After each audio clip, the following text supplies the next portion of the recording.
결국에는 1억 원.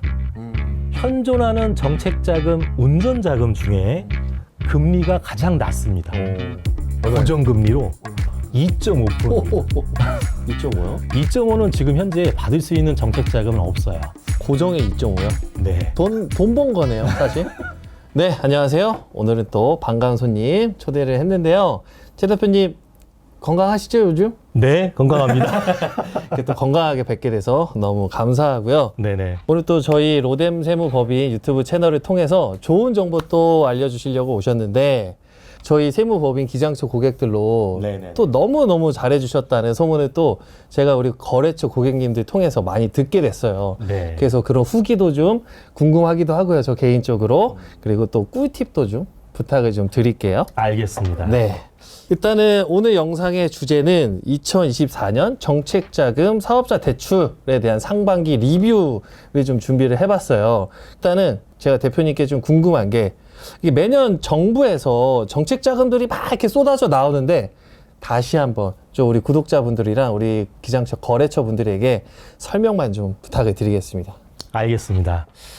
저희도 매달 수백 건의 이렇게 상담을 요청하곤 하는데, 가장 혼동스러운 부분이 정책자금의 종류가 어떤 게 있습니까? 라고 하는 부분이었어요.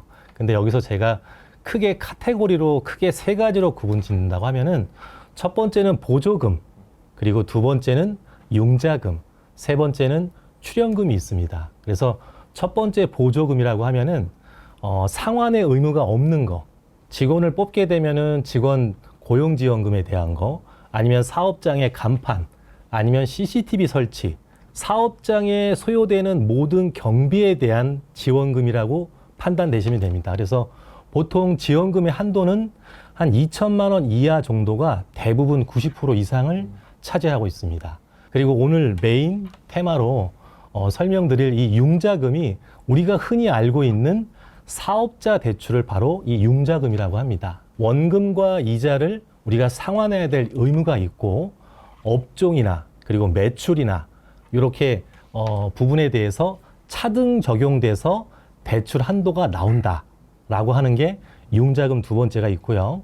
세 번째는 출연금이라고 해서 보통 우리가 제조업이나 소프트웨어 개발을 하시는 업종에 대해서 기술 개발 목적으로 과제당 최대 20억까지 정부에서 지원해주는 이런 지원금이 있는데, 이 자금 또한 상환의 의무는 전혀 없습니다. 그래서 그만큼 금액이 크기 때문에 경쟁률이 굉장히 또 어렵고 선정되기가 쉽지 않기 때문에, 일단 사업을 시작하신 지 얼마 안 됐다, 한 3년 미만이다라고 하면은 보조금하고 두 번째 융자금을 활용하는 게 가장 최선입니다. 지원금 정말 우리 거래처 대표님들께서도 많이 여쭤보시는데, 이거 연초되면 항상 뭐 청년 도약 장려금 뭐 이러면서 얘기 많이 나오잖아요. 이제 하반기로 넘어갔는데 이런 거 아직 다 살아있는 거죠? 그럼요. 보조금 중에서도 청년을 고용을 했을 때 지원되는 이 지원금만은 1년 12달 예산에 상관없이 신청할 수 있습니다. 네. 하지만 이제 앞서서 설명드렸던 보조금이나 이 융자금은 아무래도 국민의 세금으로 운영되기 때문에 지금처럼 한 8월, 9월 되면은 예산이 얼마 없기 때문에, 물론 이제 담당하는 기관에서 예산 없어요라고 하지는 않고 조건이 매우 까다롭습니다라고 설명을 들으실 거예요.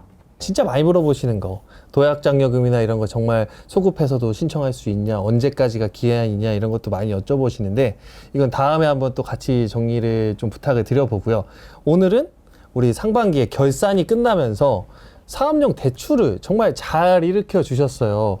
저도 사업 초창기에 사업을 막 일으키고 싶은데 나라에서 대출 좀 받아서 더 뭔가 좀 지렛대 역할을 좀 하고 싶다, 이렇게 생각을 하는 타이밍이 있었거든요. 우리 대표님께서 이번에 우리 거래처 분들한테 그 적재적소에 딱 필요한 그 대출을 연결해 주신 것 같아서 제가 오늘은 좀 부탁을 좀 드렸어요. 좋은 케이스 있으면 말씀을 좀 부탁을 드린다. 그래서 상반기에 혹시 어떤 사업자 대출을 일으켜 주셨는지 좀 말씀 좀 부탁드릴게요. 대표적인 유형 세 가지를 저희가 자체적으로 좀 뽑아서 설명을 좀 드리겠는데, 아무래도 이 세 가지 유형 중에는 맞는 부분이 있고 맞지 않는 부분이 훨씬 많을 걸로 알고 있습니다. 그래도 본인의 사업장과 좀 유사하다라고 하면은 좀 참고하시고 요 방향대로 한번 실천하시길 바라겠습니다. 네. 첫 번째 사업장은 일단 개인 사업자이고요. 그리고 지역은 인천 연수구에 위치해 있고 사장님 나이는 40대 후반입니다. 그리고 업종은 요즘 많이 창업들 하시죠. 카페를 운영하시는 분인데 작년도 매출이 한 2억 정도 그렇게 크게 하지 않는 사업장이었어요. 근데 이 사업장은 사실 작년에도 저희가 도와드린 사업장이었어요. 지난번 영상에도 말씀드렸다시피 이 정책자금의 기본 대출 한도는 직전 연도 매출의 4분의 1이다 라고 하면은 2억 매출의 대출을 한번 받았기 때문에 사실은 여기는 더 이상 정책자금 대출 한도가 안 나왔어요. 안 나왔는데 사장님께서 너무 간곡히 설마 나오지 않더라도 한번 신청하는데 좀 도움을 달라 해서 올해 사실 큰 기대하지 않고 정말 기대하지 않고 했는데 정말 잘 나왔습니다. 여기는 상담으로부터 내가 만약에 예를 들어서 2024년도 1월 달에 내가 상담을 받아서 대출을 받았다라고 해도 한 6개월 뒤가 되면은 내가 다시 한번 신청할 수 있는 기회가 다시 주어져요. 근데 여기 같은 경우에는 매출이 일단 그 두 번째 한도가 되지 않기 때문에 사실 단념 좀 해봤는데 저희가 이제 직원 고용이나 다른 쪽으로 좀 포커스를 잡아서 하나부터 열까지 우리가 유튜브 원고 작성하듯이 직접 사장님이 기관에 가서 말 진짜 토시 하나 다 준비해서 했는데 정말 기대 이상으로 작년에 한 3천 받았다고 하면 올해는 무려 5천이나 받았습니다. 이러한 케이스처럼 내가 정책자금의 한도가 안 나오더라도 이 정부에서는 일반 공고가 있고 특별 공고가 따로 있습니다. 지금 2024년도는 워낙에 경기가 안 좋기 때문에 이 정부에서도 특별 공고가 간혹 올라와요. 내가 상담을 받은 지 아니면 대출 실행한 지 6개월이 지나게 되면은 한번 큰 기대하지 않고 이런 케이스처럼 좀 준비를 하시고 대출을 신청하는 게 훨씬 좋다라고 판단됩니다. 아니 이렇게 카페도 잘 나올 수 있네요. 네. 아니 그 소비성 업종들은 좀 한계가 있다고 저도 말씀을 좀 드리는데 정말 좀 특별하게 또 대표님께서 많이 도와주셔서 이점을 본 업체인 것 같고요. 그리고 또 여기 업체는 저도 좀 기억이 나는데 제조업 하시죠? 또 대표님께서 많이 말씀하셨던 게 이제 제조업은 할 게 많다 이렇게 많이 말씀을 주셨는데 이제 막 형성된 곳이었어요. 맞습니다. 그래서 여긴 좀 어렵지 않을까 이렇게 생각을 했는데 여기도 또 잘 나왔다고 저한테 말씀을 주셔서 궁금했어요. 여기는 또 어떻게 나갔는지. 와, 여기는 정말 드라마틱한 이야기가 숨겨져 있습니다. 사실은 여기는 법인 사업자이면서 지역은 경기도 화성시에 위치해 있고요. 청년 사업자로 보통 만 39세 이하라고 하면은 정부에서는 청년 창업가에 대한 베너핏을 주게 됩니다. 그리고 제조업을 하기 때문에 일반 정부 지원보다는 좀 더 많은 기회가 있는 곳이고 설립일이 무려 작년 8월이었으니까 지금 딱 1년 되는 시점이었어요.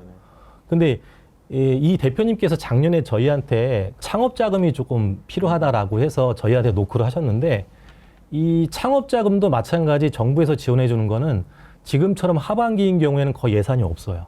저희가 이 대표님한테 얘기했던 방법 중에 하나가 제조업이기 때문에 매출을 급작하게 올리기보다는 우리가 다른 방향으로 한번 준비를 하자. 대신 시간이 좀 많이 걸릴 거다. 적어도 한 6개월 이상 걸릴 거다라고 해서 일단 작년에는 제조업이기 때문에 우리가 기업부설 연구소를 일단 설립을 하자. 그래서 연구원 한 명을 등록시키는 경우에는 우리가 연구개발 전담부서라는 그 특별한 인허가 제도가 따로 있습니다. 그래서 작년도에는 연구소를 설립했고 또 올해 들어와서는 이왕 청년 창업이기 때문에 우리가 정부에서 쏟아지고 있는 이런 사업화 자금을 좀 노리자 해서 흔히 많이 알고 있는 예비 창업 패키지, 예창패라고 하죠. 초기 창업 패키지, 그리고 청년 창업 사관학교라고 해서 이 세 가지가 가장 큰 예비 창업자나 아니면 초기 창업자에 한해서 보통 5천에서 한 1억 정도 무상으로 지급해주는 이렇게 사업화 자금이 있었는데 여기에 청년 창업 사관학교에 선정이 되신 거예요. 그래서 대출을 받지 않아도 사업화 자금으로 적게는 7천만 원, 그리고 많게는 1억까지 이렇게 확보된 상황에서 대출을 한번 우리가 시도를 해보자라고 하는 측면에서 중진공이라고 해서 중소벤처기업진흥공단이 지역마다 다 있습니다. 근데 이 중진공에서 청년 전용 창업자금이라고 있어요. 근데 이 청년 전용 창업자금은 어느 정도 매출이 있다 없다를 떠나서 제조업이고 기술을 입증할 수 있는 증명이 된다라고 하면은 승산이 있다라고 해서 이 대표님하고 한 2달 정도 준비하고 해서 이번에 선정을 받으신 거예요. 근데 이 선정 받는 과정에서 작년도 매출을 증빙하라고 하는데 네. 작년 8월 달에 설립을 했기 때문에 사실 한 4개월 정도의 매출 자체가 한 3,500밖에 안 됐어요. 그래서 우리가 그러면 이 매출 베이스로 가지 말고 기술 개발 베이스로 이 사업 계획서를 좀 꾸며서 우리가 준비를 하자 했는데 결국에는 1억 원, 1억 원의 대출을 받고 이 중진공에서 나오는 이 청년 전용 창업 자금은 현존하는 정책 자금, 운전 자금 중에 금리가 가장 낮습니다. 고정 금리로 2.5%입니다. 2.5요? 2.5는 지금 현재 받을 수 있는 정책 자금은 없어요. 물론 제가 지금 잠깐 운전 자금이라고 표현했는데 사실 시설 자금처럼 10억 원이 넘는 자금에서는 뭐 특별 케이스로 1%나 2%도 있는데 사실 이거는 받기가 어렵습니다. 근데 일반적으로 창업한 지 1년도 안 되고 작년도 매출이 3,500인데 무려 1억 원에 그것도 고정금리 2.5%를 받는 케이스는 흔치 않기 때문에 굉장히 좀 특이한 유형이다. 이렇게 좀 마무리를 짓겠습니다. 고정에 2.5요? 네. 돈 번 거네요, 사실. 요즘에 시장 금리 변동에 일단은 5는 무조건 넘고, 네. 그때 말로 좀 한 대 맞았다 그러면 6% 넘어가잖아요. 맞습니다. 이게 1년에 그러면 몇백만 원씩 차이가 나는데, 네. 요 케이스처럼 매출이 안 되더라도 네네네. 제조업, 특히나 이제 요즘에 그 소프트웨어 개발을 한다거나 제조를 이렇게 하시는 청년 창업인 경우에는 인허가와 네. 정부의 지원 사업을 활용해서 대출을 이렇게 일으킬 수 있다라고 하는 유형으로 판단되시면 될 것 같습니다.